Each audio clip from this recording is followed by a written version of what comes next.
The courtroom had already decided his fate before the judge even entered. Every newspaper in the city had branded him a fraud. His lifelong business was collapsing one accusation at a time. His employees sat with tears in their eyes, believing they were about to lose everything they had built together.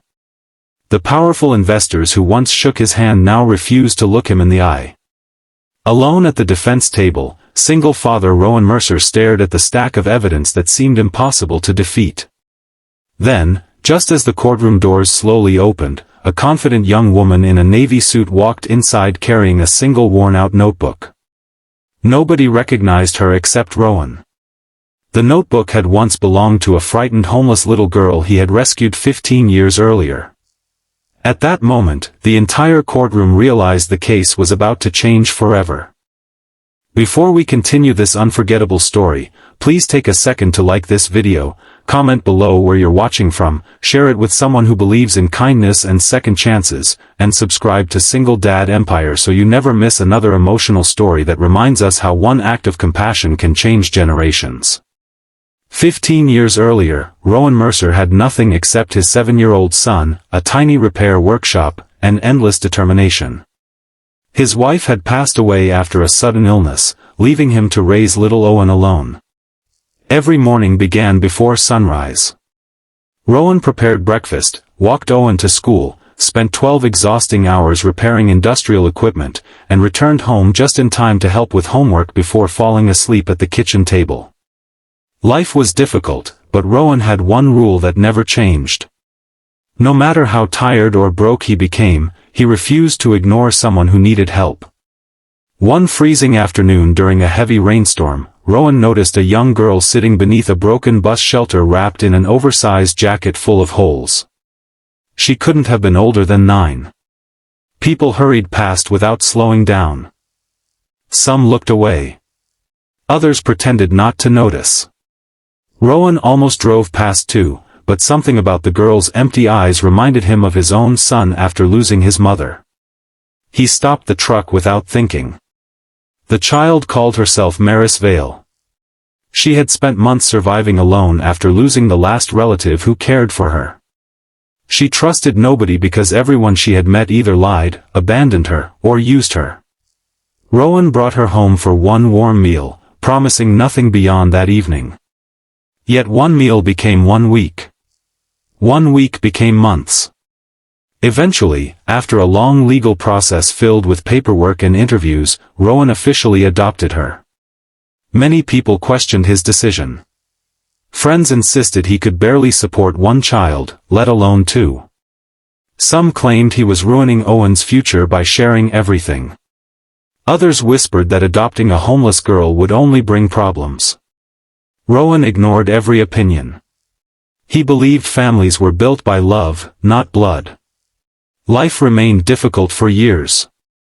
Rowan often skipped meals so the children could eat properly. He repaired old bicycles so they could ride to school together. He patched their clothes instead of buying new ones. During winter nights, he secretly turned the heating off in his own bedroom to save money while keeping the children's rooms warm. Neither Owen nor Maris realized the sacrifices he quietly made. As the years passed, something extraordinary happened. Maris transformed from a frightened child into an exceptional student. She spent evenings reading borrowed law books from the public library because she wanted to understand why vulnerable people were so easily forgotten. Rowan never pushed her toward any career. He simply encouraged her to become someone who never stopped helping others. Meanwhile, Rowan's tiny workshop slowly evolved into Mercer Industrial Solutions, one of the region's most respected engineering companies. Unlike competitors chasing quick profits, Rowan built his company on fairness. Employees received honest wages, struggling families were supported during emergencies, and young apprentices were given opportunities regardless of their backgrounds. Many workers stayed with him for decades because they knew they mattered. Success, however, attracts enemies as surely as failure attracts doubt. A ruthless corporate executive named Victor Harlan had spent years trying to purchase Rowan's company. Every offer was rejected. Rowan believed businesses built through loyalty should never become tools for greed. Victor hated hearing the word no. Instead of competing fairly, he began quietly building a campaign to destroy Mercer Industrial Solutions. Anonymous complaints appeared. Fake financial reports circulated online. Former contractors were bribed into giving misleading statements. Government investigations followed. Banks froze important accounts. Investors disappeared overnight. Television commentators declared Rowan guilty before any evidence had been tested. Employees feared unemployment. Families who depended on the company faced uncertainty. Rowan carried the weight of hundreds of lives on his shoulders while refusing to surrender. Maris had graduated from one of the country's finest law schools with highest honors. Although several prestigious firms offered enormous salaries, she quietly accepted a position specializing in corporate investigations. She never forgot the man who had rescued her from a rainstorm when nobody else cared. When news broke that Rowan faced criminal charges capable of destroying everything he had built, Maris immediately returned home. She spent weeks studying thousands of documents, financial records, contracts, emails, security logs, and forgotten maintenance reports. Most people searched for dramatic evidence. Maris searched for tiny inconsistencies because she knew the truth often hid inside details everyone else ignored. Late one evening she discovered something extraordinary. A decades-old equipment inspection notebook written in Rowan's own handwriting contained maintenance schedules that completely contradicted the prosecution's timeline. Hidden behind those pages were handwritten delivery records connecting several forged invoices to companies secretly controlled by Victor's associates. What investigators dismissed as irrelevant paperwork actually revealed an elaborate chain of manipulated transactions designed to frame Rowan while hiding millions in fraudulent transfers. Maris didn't celebrate. She continued verifying every document until every single fact aligned perfectly. She knew emotions could inspire people, but only evidence could win inside a courtroom. The trial attracted national attention. Cameras lined the courthouse steps. Commentators predicted Rowan's conviction before proceedings even began. Then Maris entered carrying the worn notebook Rowan had once given her as a child so she could practice writing every day. Ironically, the notebook that had symbolized hope now carried the evidence capable of exposing corruption. Throughout the hearing, Maris calmly dismantled every accusation piece by piece. She connected forgotten maintenance records with digital timestamps. She demonstrated how forged documents had been inserted months after their supposed creation. She revealed hidden ownership structures linking shell companies directly back to Victor's network.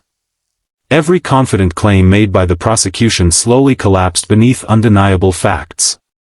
The courtroom became silent.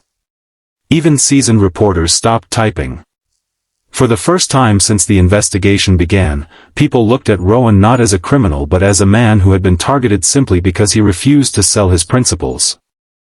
When the final evidence appeared on the courtroom screen, Victor's own internal communications confirmed the conspiracy beyond reasonable doubt. The judge immediately ordered a criminal investigation into the fraudulent scheme while dismissing every charge against Rowan. Employees waiting outside burst into tears as the verdict spread through the crowd. Families hugged each other.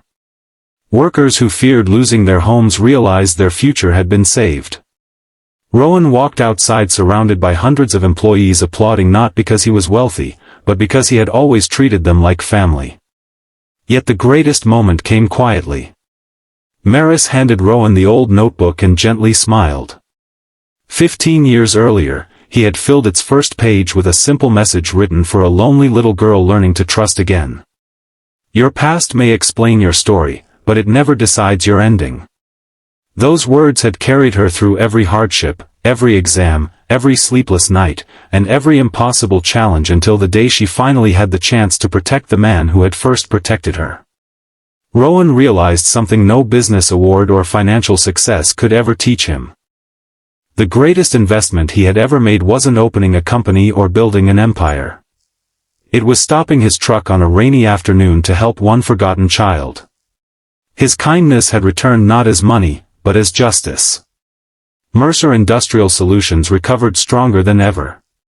Investors who abandoned Rowan asked to return, but he chose partners who had remained loyal during the darkest days. Maris became the company's chief legal advisor while continuing to defend vulnerable families who couldn't afford representation. Owen expanded the business with the same honesty his father had lived by, ensuring every employee knew they were valued far beyond their paycheck. Their story spread across the country, inspiring countless families to open their hearts to children who simply needed someone to believe in them. If this story touched your heart, please like this video, share it with your friends and family, and tell us in the comments what part moved you the most. Your support helps us continue bringing stories that remind the world kindness still exists. Glowing star special request: comment the words, "Kindness always comes back," if you believe one small act of compassion can change someone's entire future. As Rowan looked across the company courtyard years later, watching employees laugh while Maris helped welcome new apprentices into the family that had once saved her, he understood that true empires are never built from steel, money, or power. They are built from ordinary moments of extraordinary kindness. Sometimes the person you rescue today becomes the one who saves everything tomorrow. And in a world that often rewards selfishness, that may be the greatest miracle of all.